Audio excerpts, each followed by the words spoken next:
Panginoon, kawan mo kami. O Panginoon, kawan mo kami. O Kristo,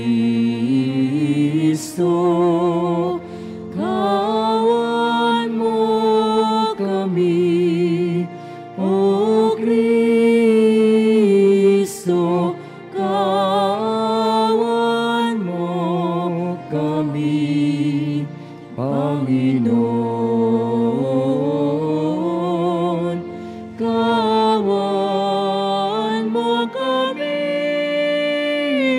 Panginoon, kawan mo kami. Papuri sa Diyos sa kaitasan, at sa lupa'y kapayapaan sa mga taong kinalulugdan niya. Pinupuri ka namin, dinarangal ka namin, sinasamba ka namin, pinagbubunyi ka namin, pinasasalamatan ka namin. Dahil sa dakila mong aking kapurihan, Panginoong Diyos, Hari ng langit, Diyos amang makapangyarihan sa lahat.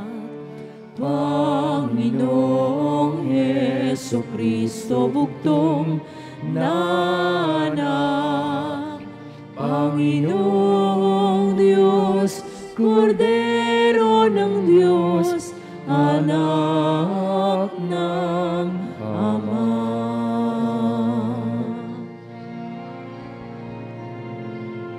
Ikaw na nangalis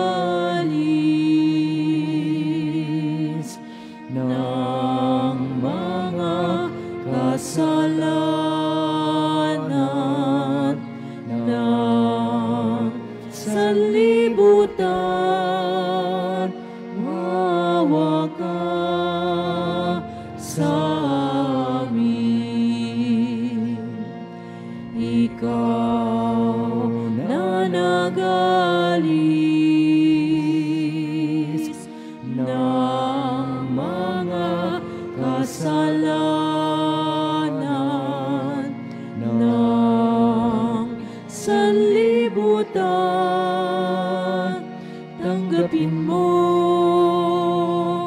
ang aming kahilingan. Ikaw na naluluklok sa kanan ng Ama, maawa ka sa amin, maawa ka sa amin, sapagkat ikaw lamang ang banal, ikaw lamang ang Panginoon, ikaw lamang, O Jesucristo, ang kataasan, kasama ng Espiritu Santo, sa kadakilaan ng Diyos Ama. Amen.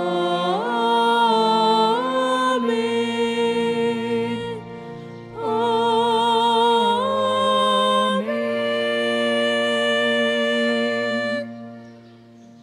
Manalangin tayo. Ama naming makapangyarihan, ang iyong kapurihan ay inaawit ngayon ng mga hindi pa makapagsalitang sanggol, na hindi tinig kundi sariling buhay sa iyo'y iniukol. Ipagkaloob mong ang pananampalataya namin ay maipahayag sa aming pagsasalita at gawaing ginaganap sa pamamagitan ni Jesucristo kasama ng Espiritu Santo, magpasawalang hanggan. Amen.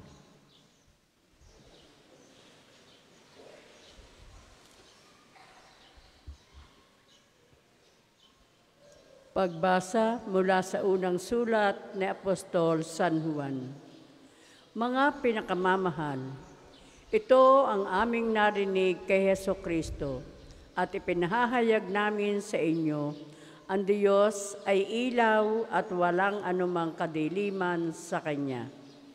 Kung sinasabi nating kayo'y kaisa niya, ngunit namumuhay naman sa kadiliman, nagsisinungaling tayo at hindi namumuhay sa katotohanan. Ngunit kung namumuhay tayo sa liwanag, kung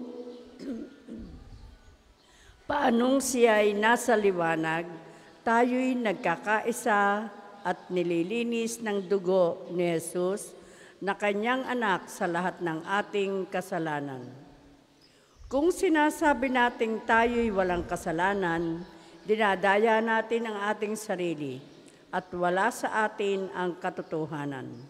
Kung ipinapahayag natin ang ating mga kasalanan, maaasahan nating ipatatawad sa atin ng Diyos ang mga ito at lilinisin tayo sa lahat ng ating kasamaan sapagkat siya'y matuwid.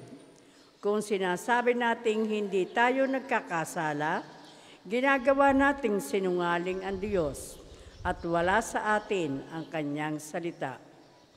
Mga anak, isinusulat ko ito sa inyo para hindi kayo magkasala. Ngunit kung magkasala ang sinuman, may tagapamagitan tayo sa Ama, at siya'y si Jesucristo ang walang sala. Sapagkat si Kristo ang handog sa ikapagpapatawad ng mga kasalanan natin at kasalanan din ng lahat ng tao. Ang salita ng Diyos. Salamat sa Diyos. Salmong tugunan. Tayo'y ibong nakatakas, nang ang bitag ay nawasak. Tayo'y ibong nakatakas, nang ang bitag ay mawasak. Kung ang Panginoong Diyos sa amin ay di pumanig, noong kami salakayin ng kaaway na malupit, maaaring kami noon ay nilulunan ng buhay sa silakbo ng damdamin at matinding kagalakan. Tayo'y ibong nakatakas, nang ang bitag ay mawasak. Maaaring kami nooy natangay na niyong agos, naanod sa karagatat, tuloy-tuloy na nalunod. Sa lakas ng agos, nooy nalunod nga kaming lubos. Tayo'y ibong nakatakas, nang ang bitag ay mawasak. Nang ang bitag ay mawasak, lubos tayong nakalaya, tulong nating kailangan ay sa poon nagmumula. Pagkat itong lupay, langit, tanging siya ang lumikha. Tayo'y ibong nakatakas, nang ang bitag ay mawasak. Magsitayo po ang lahat.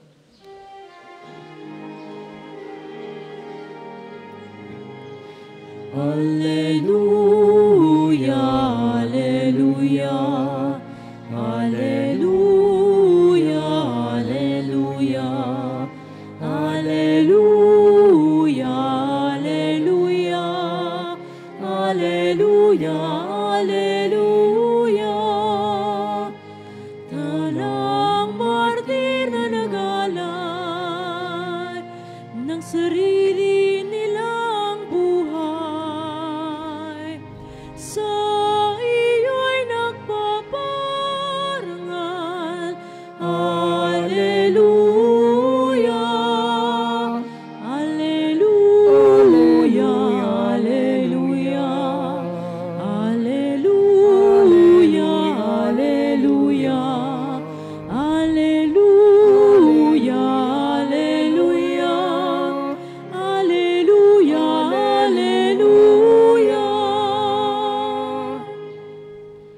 Sumainyo ang Panginoon.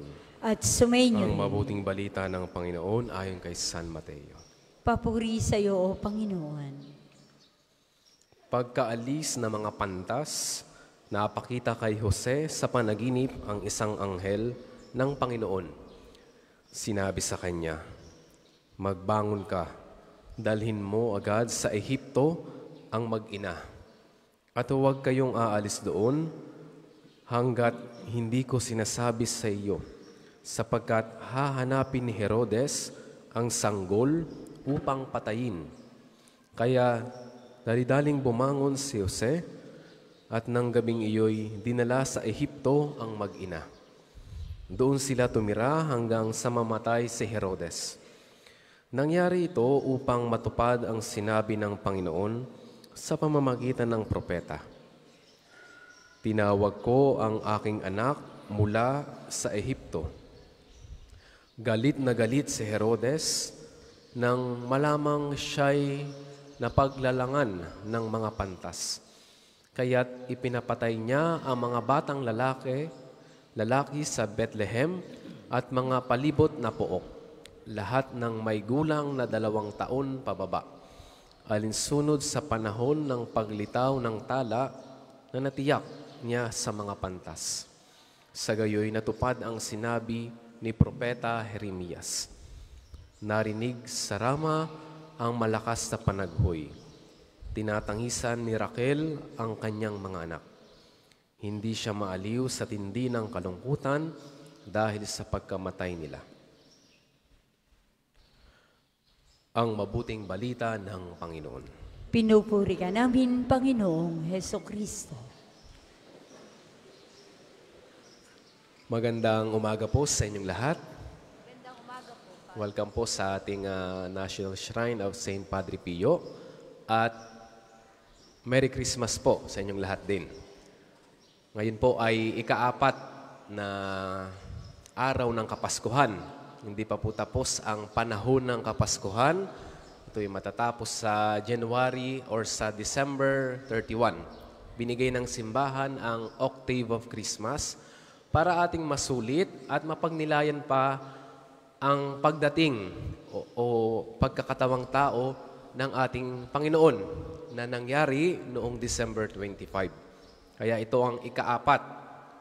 At sa ating pagninilay, simula nung Kapaskuhan hanggang sa kasalukuyan, tayo ay dinadala ng Panginoon o ng mga pagbasa sa tunay na diwa ng Pasko. Bago dumating si Jesus, ang sanlibutan ay lugmok sa kadiliman, o ibig sabihin, sa pagkakasala. At nang dumating si Jesus, dumating ang ilaw. At ito yung ilang araw na natin pinagdinilayan. Si San Juan, Ebanghelista, ay inihilantulad ang kasalanan sa imahe ng kadiliman. At ang ilaw sa imahe o ang kabutihan sa imahe ng ilaw. At alam natin ang pakiramdam kapag tayo ay nasa kadiliman. Halimbawa, kapag madilim ang paligid, tayo ay natatakot. Hindi natin makita kung sino ang nasa paligid natin dahil nga madilim. At yan din ang nangyayari kapag tayo nagkakasala. Kapag tayo ay sumusuway sa kalooban ng Diyos araw-araw. Hindi natin makita ang ilaw at hindi natin makita yung grasya na nasa paligid natin o yung grasyang ating natatanggap mismo. Ngunit kapag tayo ay sumusunod sa kalooban ng Diyos, kita natin ang paligid. Kita natin na ang Diyos ay mapagpatawad. Kita natin na siya ay mahabagin at maawain, na hindi niya tayo pinapabayaan sa gitna ng ating mga pagsubok sa buhay. At ngayon nga po, pinagdiriwang natin ang kapistahan ng mga banal na sanggol na walang kamalayan. Sila ay mga martir din. Noong December 26, ating pinagdiwang ang kapistahan ni San Esteban, ang unang martir ng ating pananampalataya, ng simbahan.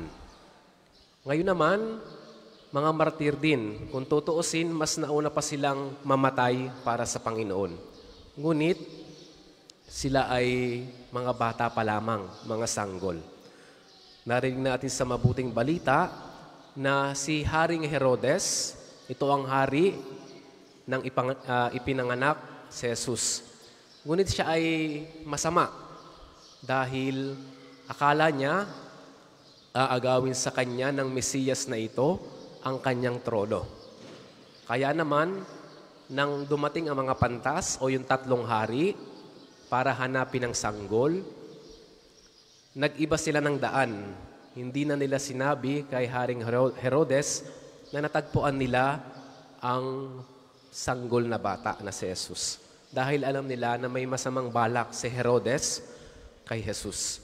Kaya naman napakita sa panaginip ang isang anghel kay San Jose na naman para sabihing pumunta sila sa Ehipto o sa Egypt para magtago muna hanggang sa mamatay si Haring Herodes.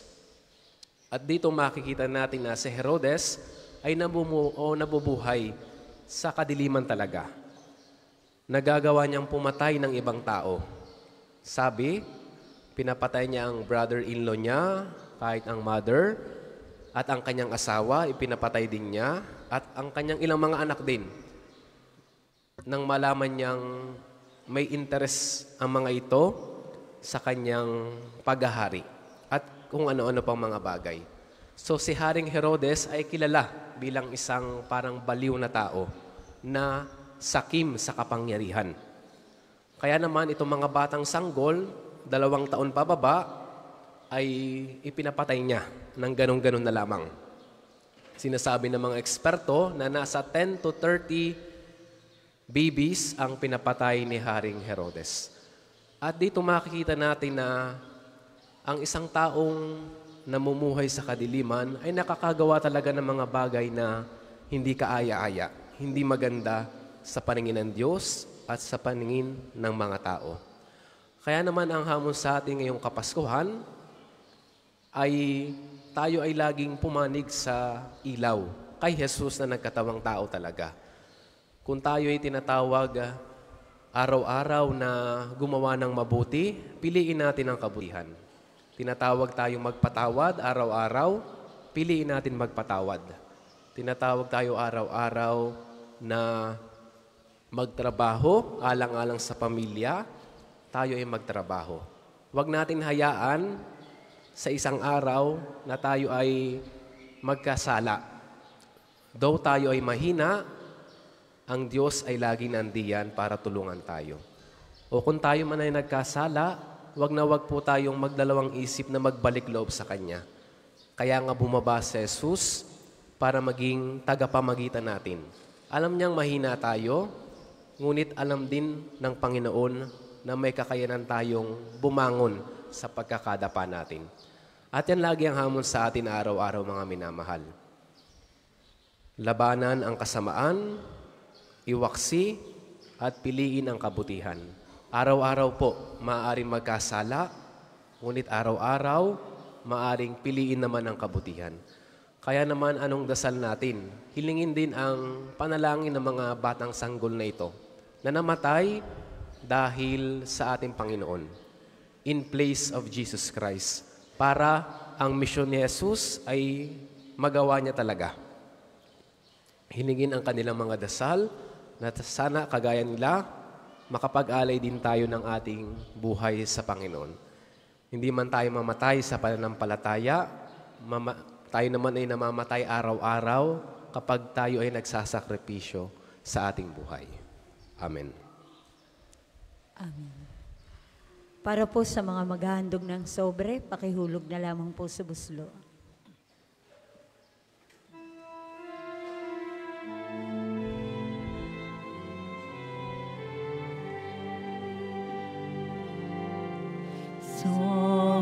Sanggol, anak ng Bere, ang siyang isinilang ayon sa Belen. Dulot niya ay kaligtasan at kapayapaan sa sanlibutan. siya'y prinsipe ng kapayapaan at tagapayo ng mga tao. Siya'y maawahing Ama ng lahat. Magsitayo po ang lahat. Manalangin kayo mga kapatid upang ang paghahain natin ay kalugdan ng Diyos, Amang makapangyarihan. Tanggapin nawa ng Panginoon itong paghahain sa iyong mga kamay, sa kapurihan niya at karangalan, sa ating kapakinabangan, at sa buong sambayanan niyang banal. Ama naming lumikha, tanggapin mo ang aming mga alay sa paglilingkod namin sa iyo, at dalisayin mo kami pakundangan sa paghahain ito na nagdulot ng iyong lugod sa mga sanggol, na namatay para sa anak mo, na siyang namamagitan kasama ng Espiritu Santo, magpas sa walang hanggan. Amen. Sumainyo ang Panginoon. At sumainyo rin. Itaas sa Diyos ang iyong puso at diwa. Itinasa namin sa Panginoon. Pasalamatan natin ang Panginoong ating Diyos. Marapat na siya ay pasalamatan. Ama naming makapangyarihan, tunay ngang marapat na ikaw ay aming pasalamatan sa pamamagitan ni Jesucristo na aming Panginoon. Dating lingid sa amin naging hayag na kapiling. Dating kapiling mo ngayon naging kapwa namin. Sa amin ay nakikisama siyang mabuti upang sa piling mo ay maitampok niya kami. Ang sangkatauhang nawalay sa iyo noon ay kanyang ipinipisang muli sa iyo ngayon, upang ang napinsala noong sanlibutan ay magkaroon ngayon ng bagong kaayusan. Kaya kaisa ng mga anghel nagsisiawit ng papuri sa iyo nang walang humpay sa kalangitan. Kami nagbubunyi sa iyong kadakilaan.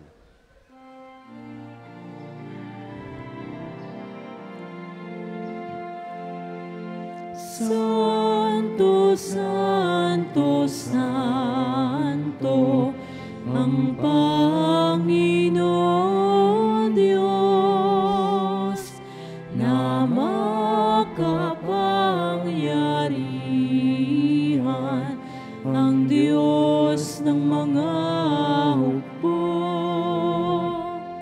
Lupa't langit ay napupuno ng kadakilaan mo.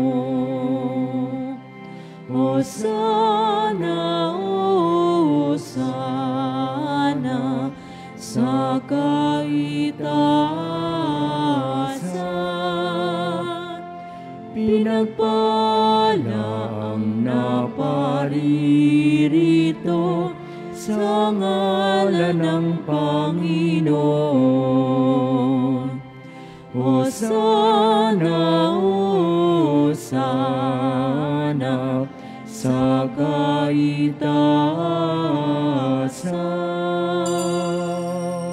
Kung di kayang lumuhod, ay manatiling nakatayo ng may paggalang.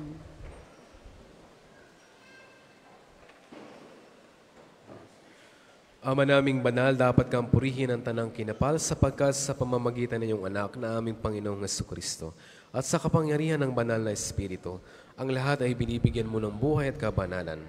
Walang sawa mong tinitipon ng iyong sambayanan upang mula sa pagsikat hanggang sa paglubog ng araw, may handog ang malinis na alay para sambahin ang iyong ngalan. Ama, isinasamo namin pakabanalin mo sa kapangyarihan ng banal na Espiritu ang mga kaloob na ito na aming inilalaan sa iyo. Ito nawa ay maging katawan at dugo ng iyong anak at aming Panginoong Hesukristo, na nag-utos si pagdiwang ang misteryong ito. Noong gabing ipagkanulo siya, hinawakan niya ang tinapay, pinasalamatan kanya, pinaghati-hati niya iyon, iniabot sa kanyang mga alagad at sinabi, "Tanggapin ninyong lahat ito at kanin. Ito ang aking katawan na ihahandog para sa inyo."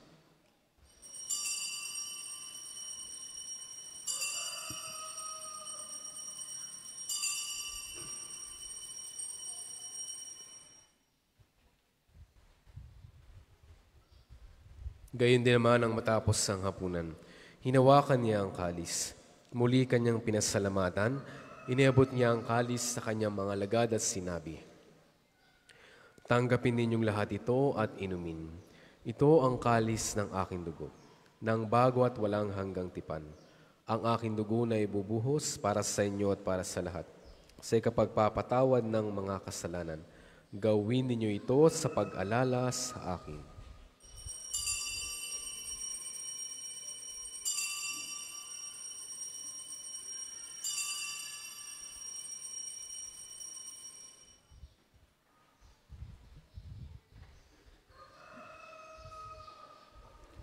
Ipagbunyi natin ang misteryo ng pananampalataya. Si Kristo'y namatay, si Kristo ay nabuhay, si Kristo'y babalik sa wakas ng panahon. Ama, ginugunita namin ang pagkamatay ng iyong anak na sa amin nagligtas. Gayon din ang kanyang muling pagkabuhay at pag-akyat sa kalangitan. Samantalang ang kanyang pagbabalik ay pinananabikan, kaya bilang pasasalamat ngayon aming iniaalis sa iyo ang buhay at banal na paghahain ito. Tunghayan mo ang handog na ito ng iyong simbahan, masdan mo ang iyong anak na nag-alin ng kanyang buhay upang kami ay ipakipagkasundo sa iyo. Lobin mong kami magsasalo-salo sa kanyang katawan at dugo ay mapuspos ng Espiritu Santo at maging isang katawan at isang diwa kay Kristo. Kami naway gawin niyang handog na habang panahong nakatalaga sa iyo. Tulungan nawa niya kaming magkamit ng iyong pamana, kaisa ng Ina ng Diyos at Mahal na Berheng Maria. Si San Jose, na kanyang kalisinisang esposo, kaisa ng mga apostol, mga martir, mga banal na sanggol na walang kamalayan, at kaisa ng lahat ng mga banal na aming inaasahang laging nakikiusap para sa aming kapanganan. Ama, ang handog na ito ng aming pakikipagkasundo sa iyo ay magbunga nawa ng kapayapaan at kaligtasan para sa buong daigdig. Patatagin mo sa pananampalataya at pag-ibig ang simbahang naglalakbay sa lupa. Kasama ng iyong lingkod na si Papa Francisco, ang aming Obispo Gilbert, ng tanang mga obispo at buong kaparian, at ang iyong piniling sambayanan. Dinggin mo ang mga kahilingan ng iyong angkan na ngayon tinipon mo sa iyong harapan. Amang maawain, kupkupin mo at pag-isahin ang lahat ng iyong mga anak sa bawat panig at sulok ng daigdig. Kawaan mo at patuloyin sa iyong kaharian ang mga kapatid naming yumao at ang lahat ng lumisan na sa mundong ito na nagtataglay ng pag-ibig sa iyo. Kami umaasang makararating sa iyong piling at sama-samang magtatamasa na iyong kaningningang walang maliw, sapagkat aming masisilayan ang iyong kagandahan sa pamamagitan ng aming Panginoong Hesukristo na siyang pinagdaraanan ng bawat kaloob mo sa aming kabutihan. Sa pamamagitan ni Kristo, kasama niya sa Kanyang lahat ng parangal at papuri sa iyo. Diyos samang makapangyarihan, kasama ng Espiritu Santo, magpas sa walang hanggan.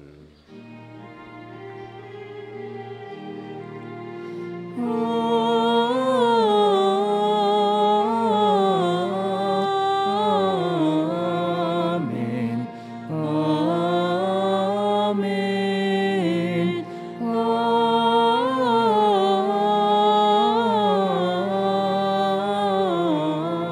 Amen. Amen. Magsitayo po lahat.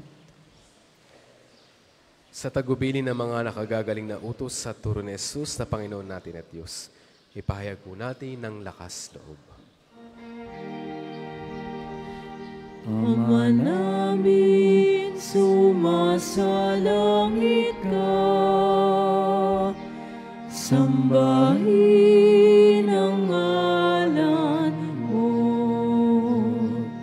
mapasa amin ang kaharian mo,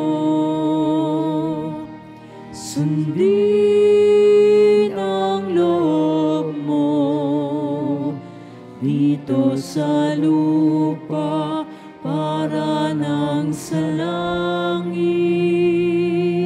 Bigyan mo kami ngayon ng aming kakanin sa araw-araw, at patawarin mo kami sa aming mga sala, para ng pagpapatawad namin sa nakakasala sa amin. At huwag mo kaming ipahintulot sa tukso at ihadya mo kami sa lahat ng masama. Hinihiling namin kami, Diyos, sa lahat ng masama. Pagkalooban ng kapayapaan araw-araw. Iligtas sa kasalanan at ilayo sa lahat ng kapahamakan. Samantalang aming pinananabikan ang dakilang araw ng pagpapahayag ng tagapagligtas naming si Jesucristo. Sapagkat iyong kaharian at ang kapangyarihan at ang kapurihan magpakailanman. Amen.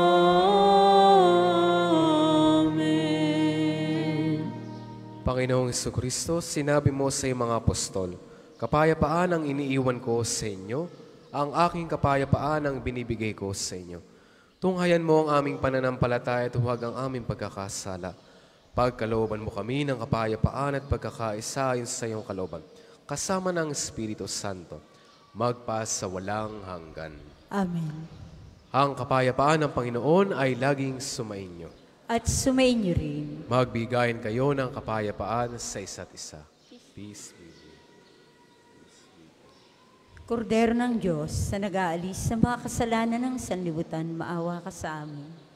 Kordero ng Diyos, sa nag-aalis sa mga kasalanan ng sanlibutan, maawa ka sa amin.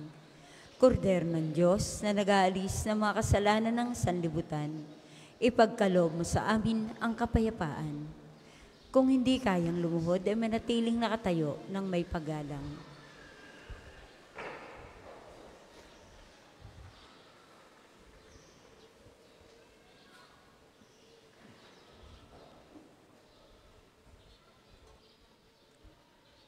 Ito ang kordero ng Diyos, ito nag-alis ng kasalanan ng sanlibutan. Mapalad ang mga inaanyayahan sa kanyang piging. Panginoon, hindi ako karapat-dapat na magpatuloy sa iyo. Ngunit sa isang salita mo lamang ay gagaling na ako.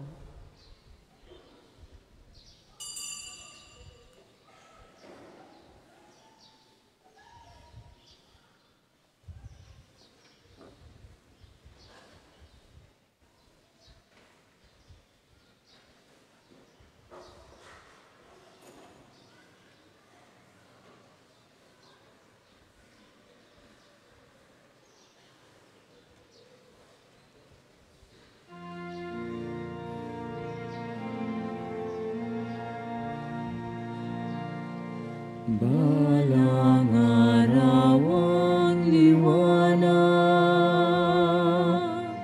matatanaw ng bulag,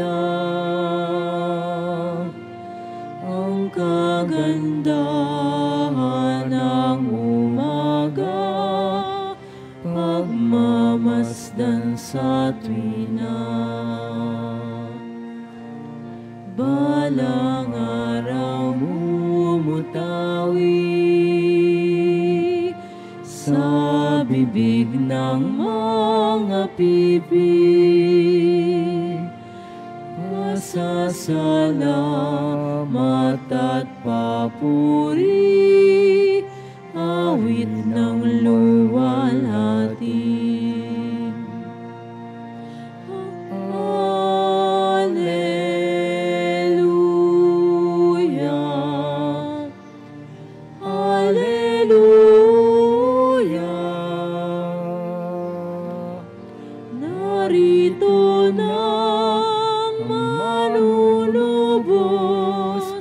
Luwalhati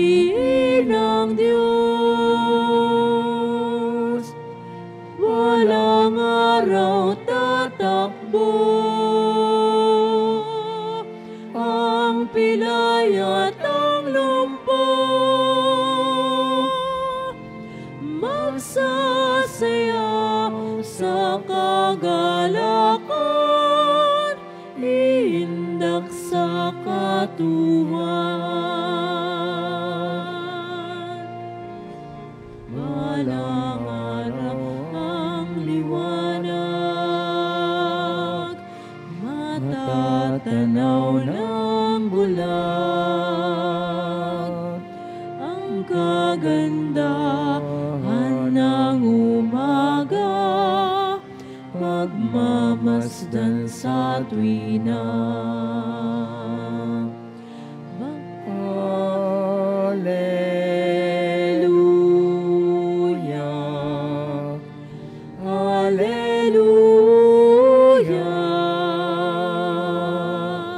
narito na ang manunubos, luwalhatiin ng Diyos. Balang araw ang mutawi sa bibig ng mga pipi, pasasalamat at papuri,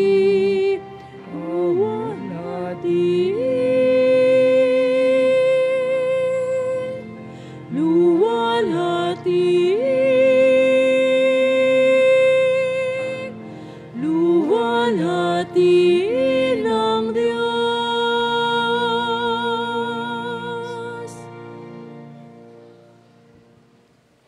Ang isasagawang second collection ay ginagamit sa patuloy na pagpapaunlad ng parokya at pambansang dambana ni Santo Padre Pio.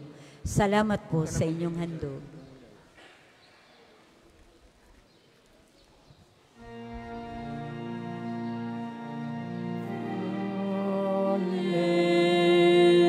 Alleluia, Alleluia, narito na ang manunubos, luwalhatiin ng Diyos. Balang araw tatakbo ang pilay at ang lumpo, magsasayaw sa kagalakan, iindak sa katuwaan.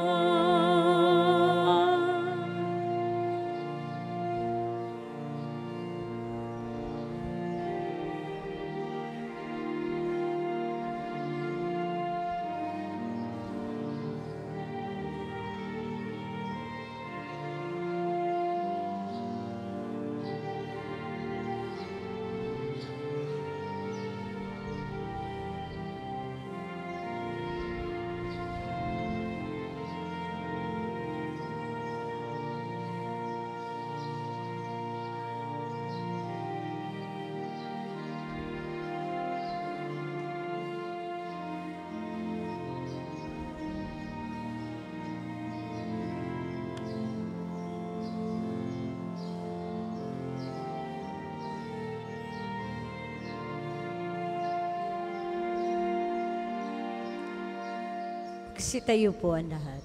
Manalangin tayo.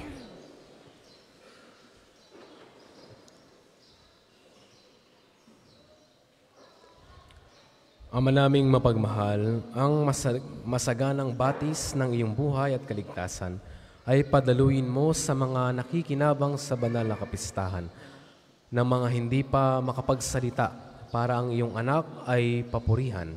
Ngunit kanya ng pinutungan sa langit, pakundangan sa kanyang pagsilang bilang tagapamagitan kasama ng Espiritu Santo, magpas sa walang hanggan. Amen.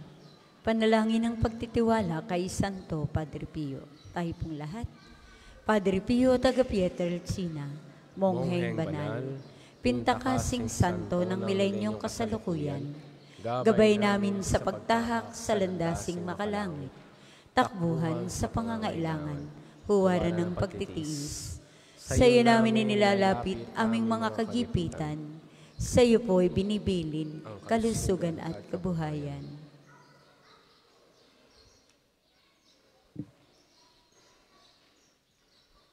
Di man karapat-dapat kami po ay pagbigyan, bendisyonan at basbasan, maging ganap sa buhay.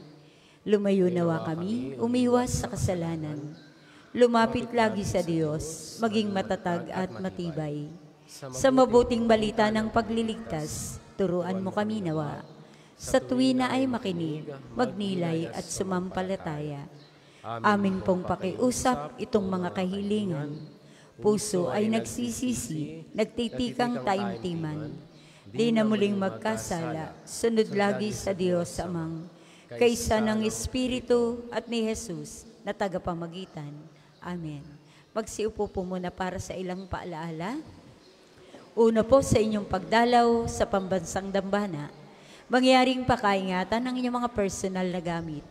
Hangad namin ang isang matiwasay at maayos na pagbisita sa National Shrine. Ikalawa, mga kapiyo, kami po ay humihingi ng inyong kaunting oras at pakikiisa para sa pagsusulat ng inyong mga pangalan at ilang detalye sa ating Pilgrim's Information Record Books na makikita sa paligid ng ating mga simbahan. Ito po ay bahagi ng documentation program para sa pagpapalawig ng mga datos at turismong pangsimbahan at bilang alaala din ng inyong pagbisita sa pambansang dambana. Para po sa ating mga balikbayan or OFW at mga kasama ninyong foreigners, doon po kayo magsusulat sa International Pilgrim's Record Book. Gagabayan po kayo ng ating mga tagapaglingkod. Ang susunod pong misa ay sa ganap na ika-10 ngayong umaga. Maraming salamat po't mangyaring panatilihin natin ang kalinisan, katahimikan at diwanang pananalangin sa loob at labas ng ating mga simbahan. Magsitayo na po ang lahat para sa pagbabasbas ng religious articles. Mga kapatid, manalangin tayo sa Diyos Amang makapangyarihan upang tayo maging kawangis ni Kristo sa taimtim na pagdalangin sa tulong ng mga larawan at dasalan. O Panginoong Diyos, Ikaw ang bukal ng lahat ng pagpapala at biyaya. Ibuhos mo ang iyong bendisyon sa mga gamit na ito. Sa pananalangin, mga rosaryo ay mahay dasalan na nagpapaalala ng iyong kabutihan, kabanalan at pagmamahal sa amin, upang ang lahat ng dumulog at magdasal gamit ang mga ito ay magtamo ng iyong awat biyaya. Lobin mong tularan nila ang kabanalan at aral ng Panginoon at ng mga santo magpas sa walang hanggan. Amen. Ama namin, sumasalangit ka. Sambahin ang ngalan mo. Mapa sa amin ang kaharian mo. Sundin ang loob mo dito sa lupa para nang sa langit. Bigyan mo kami ngayon ng aming kakanin sa araw-araw. At patawarin mo kami sa aming mga sala, para ng pagpapatawad namin sa nagkakasala sa amin. At huwag mo kaming ipahintulot sa tukso, at iadya mo kami sa lahat ng masama. Amen. Aba, Ginoong Maria, napupuno ka ng grasya. Ang Panginoong Diyos ay sumasa iyo. Bukod kang pinagpala sa babaing lahat, at pinagpala naman ang iyong anak na si Jesus. Santa Maria, Ina ng Diyos, ipanalangin mo kaming makasalanan, ngayon at kung kami mamamatay. Amen. Luwalhati sa Ama, sa Anak at sa Espiritu Santo, kapara noong una, ngayon at magpasawalang hanggan. Amen. Aba, Ginoong Maria, napupuno ka ng grasya. Ang Panginoong Diyos ay sumasa iyo. Bukod kang pinagpala sa babaing lahat, at pinagpala naman ang iyong anak na si Jesus. Santa Maria, Ina ng Diyos, ipanalangin mo kaming makasalanan, ngayon at kung kami mamamatay. Amen. Luwalhati sa Ama, sa Anak at sa Espiritu Santo, kapara noong una, ngayon at magpasawalang hanggan. Amen. Sumainyo ang Panginoon. At sumainyo rin. At pagpalain kayo ng makapangyarihang Diyos, Ama, Anak, at Espiritu Santo. Amen. Taglay ninyo sa inyong pag-alis ang kapayapaan ni Kristo. Salamat sa Diyos.